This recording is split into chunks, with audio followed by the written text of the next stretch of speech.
Good morning. It's Monday, the 22nd of June. You're watching Euronews, and this is Europe Today. Welcome to the program. I'm Stefan Grobe. Coming up, between progress and setback, talks in Switzerland between Iran and the United States aimed at building out the fragile interim deal to end the war were positive and constructive, according to mediators Qatar and Pakistan. But there were some tense moments when US President Trump angered Tehran's chief negotiators when he threatened Iran, resulting in a temporary pause in the talks. We'll have the latest from our correspondent in the Middle East. Drama at Downing Street. British Prime Minister Keir Starmer is expected to step down today after pressure from inside his Labour Party became overwhelming to make way for rival Andy Burnham. Starmer, who first didn't want to go without a fight, is now aware of the new political realities, as a government spokesman said. Our analyst Merritt Gwynne-Jones will fill us in. Knocking on Europe's door. European Council President Antonio Costa and European Commission President Ursula von der Leyen are meeting Moldovan President Maia Sandu in Brussels today for the second EU-Moldova summit. The meeting follows the opening of Moldova's first real accession negotiations. Now it's crunch time. We'll have Moldova's foreign minister live here in our studio. And the back and forth that nobody needs. After Poland's president stripped his Ukrainian counterpart of the country's highest state honor, current and former Ukrainian officials are renouncing their own awards. The latest episode of a spat that is hard to understand for outsiders. Tensions have been rising between Kiev and Warsaw since Zelensky named a military unit after a World War II Ukrainian insurgent army, very controversial in Poland.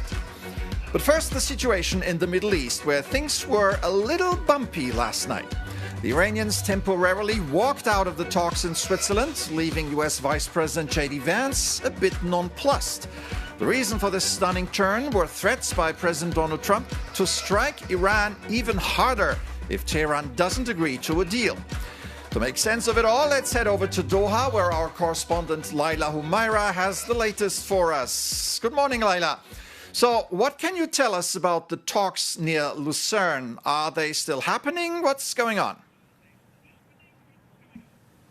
That's right, Stefan. Good morning. As you said there, these intense 8-hour marathon negotiations have concluded in Switzerland, with representatives from pretty much all sides hailing it as a constructive step forward and with good progress made. Now, in a joint statement, the mediators, Qatar and Pakistan, announced a roadmap which builds on the Memorandum of Understanding signed between the US and Iran last week to reach a final deal to end the war within 60 days. Now, one of the key points in this roadmap is the setting up of a high-level committee and deconfliction mechanisms to cease all hostilities in Lebanon, which we know has been a sticking point in these negotiations. So despite those tense moments in Lake Lucerne in Switzerland, we do have a positive outcome.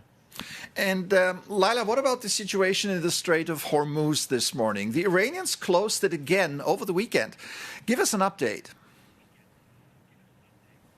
Yes, that's right. Despite the breakthrough politically we saw in Switzerland, the situation in the Strait of Hormuz remains extremely fragile. As you said, on Saturday, Iran said it shut down the Strait of Hormuz in response to Israeli aggression in Lebanon, which is supposed to see a ceasefire in place right now.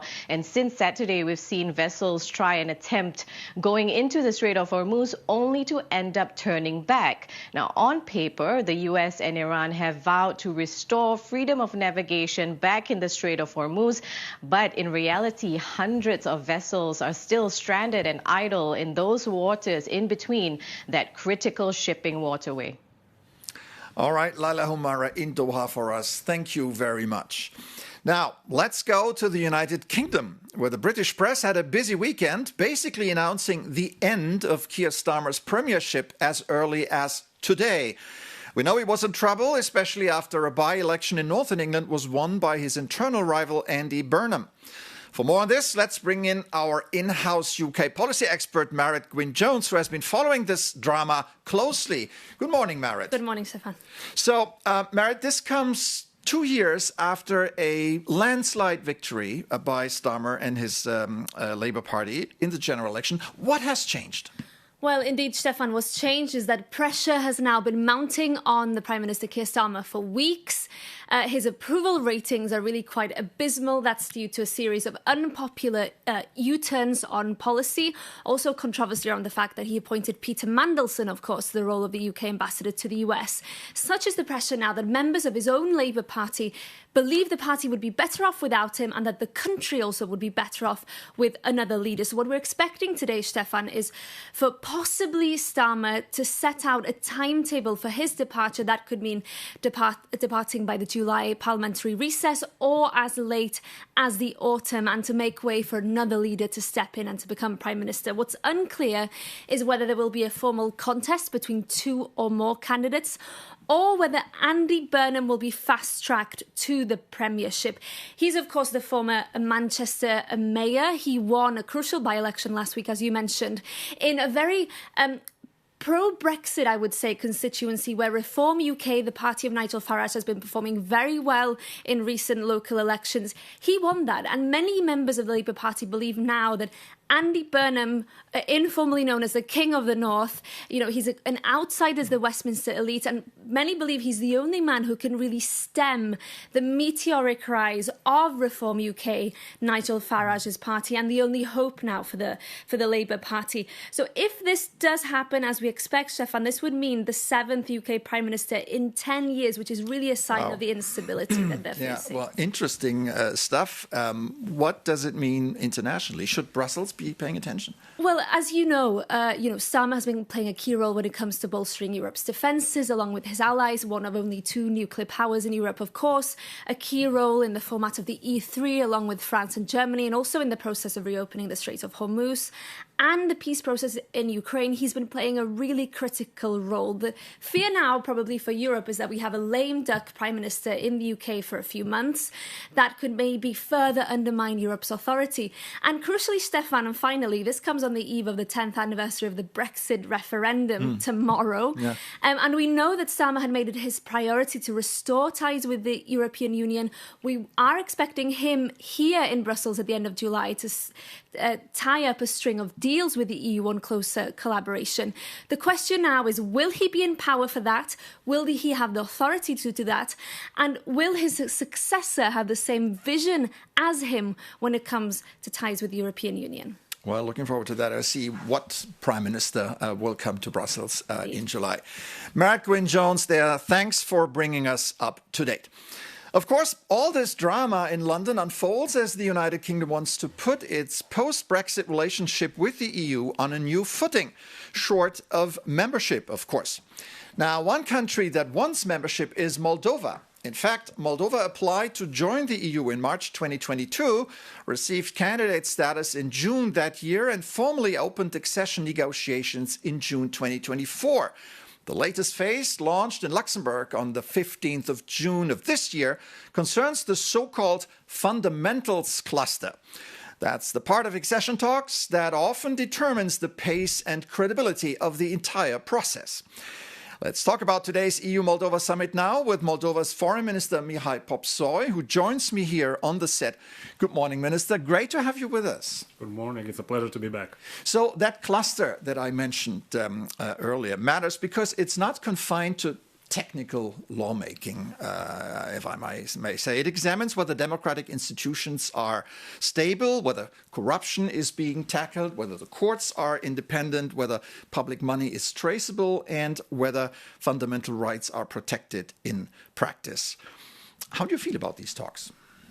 Well, these talks are very important to us, and the fact that Moldova has been able to reach this important milestone a few days ago, opening the clusters and now having our second Moldova-European Union summit, is a testament to the effort and to the progress that Moldovan institutions and Moldovan society is reaching under very difficult circumstances.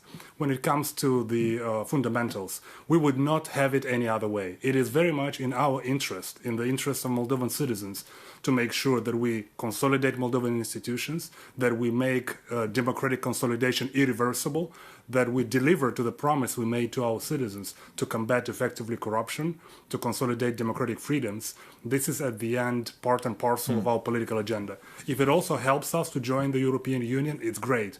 But our commitment is to our citizens back home, and we are thankful that this commitment is paying off, including in the opening of the first cluster on fundamentals. I want to ask you about Russia that continues to exert pressure on Moldova through disinformation, energy leverage, and of course the unresolved issue of Transnistria. Is the EU doing enough to help you guys with this, or are you still largely on your own? The European Union and EU member states have been incredibly supportive of the Republic of Moldova throughout the past years, when circumstances have been very difficult, including in the energy sphere. But of course, we are in the driver's seat and we need to deliver on our own efforts back home. And we are working tirelessly, proactively, to engage with the folks from the left bank in the Transnistrian region of the Republic of Moldova to make sure that all Moldovan citizens, no matter where they live, on which part of the river, benefit from Moldova's EU accession. So it's an important process in making sure that Moldova advances on its European path. And the two tracks, the European integration and the reintegration of the Transnistrian region, are two parallel tracks. Because otherwise we would give the Kremlin leverage and de facto veto over our accession process. But we're working hard to make sure that all Moldovan citizens benefit like they had already benefited from the deep and comprehensive free trade area, which the Transnistrian region of Moldova has benefited a lot as well. All right, Mihai Popsoy, the Foreign Minister of Moldova there. Thank you, sir, for helping us understand your perspective. We stay in Eastern Europe and go to Ukraine and Poland. An old conflict that goes back to World War II is at the origin of a diplomatic row between Warsaw and Kiev that gets nastier almost by the day. The latest is that Polish President Nawrocki stripped President Zelensky of Ukraine of Warsaw's highest state honor. What's it all about? Jakub Janas has the details. Politics is about symbols, and this time was no different. A recent military designation has sparked a major diplomatic crisis between Warsaw and Kyiv. President Volodymyr Zelensky named an elite special operations unit after UPA heroes to honor their modern battlefield performance. And in response, Polish President Karol Nawrocki announced intentions to strip Zelensky of Poland's highest state award, the Order of the White Eagle. This dispute exposes deeply conflicting national narratives. What exactly is going on here?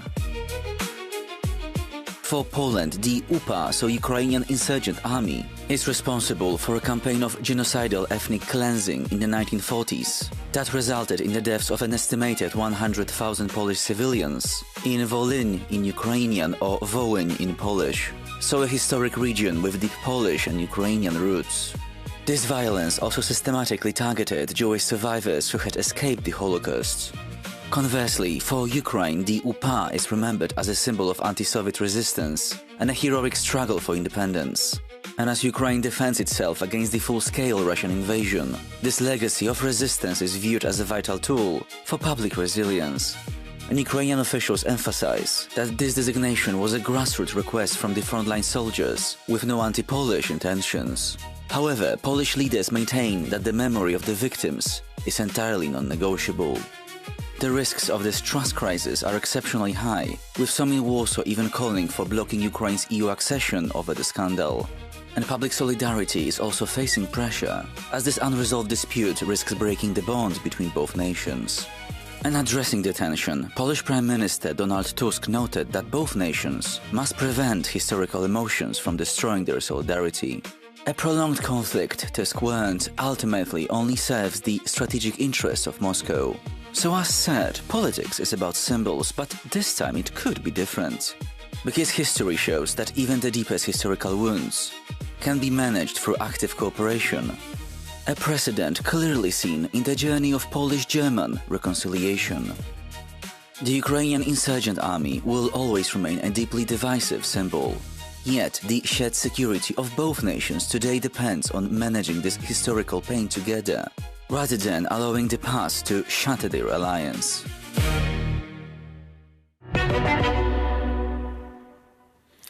Well, these intentions voiced by the Polish president are finally becoming reality. To get to the bottom of this, I'm glad to have our expert Sasha Vakulina in the studio now. Good morning, Sasha. Morning. So the Polish president stripped Zelensky of his honorary title. What was the reaction in Ukraine? The reaction was immediate, with Volodymyr Zelensky sending it back to Warsaw. You could see here the photos with the medal, the Order of the White Eagle, being sent by Zelensky back to Warsaw to Kolonarodsky. There is this invoice with his name there, you can see. And Zelensky explained his decision on X, saying if it is considered that this special symbol may remain with Catherine II, Benito Mussolini and Gerhard Schroeder, then we in Ukraine will not argue with that. Following Zelensky's decision, also the head of his office, the foreign minister of Ukraine, the ambassador of Ukraine to Poland, and 3 ex-presidents of Ukraine all renounced their orders. That was quite a mix of recipients there. This is quite an unprecedented escalation between Warsaw and Kiev. What's happening next? Well, that's a huge question also, because later this week, there's a Ukraine Reconstruction Conference taking place in Gdańsk in Poland, which should be co-hosted by Ukraine and Poland. According to Euronews sources, Volodymyr Zelensky was confirmed as of last week to participate. Now it's an open question whether he will show up in Gdańsk. All right, Sasha Vakulina here in the studio. Thank you very much for these insights. And now let's talk football.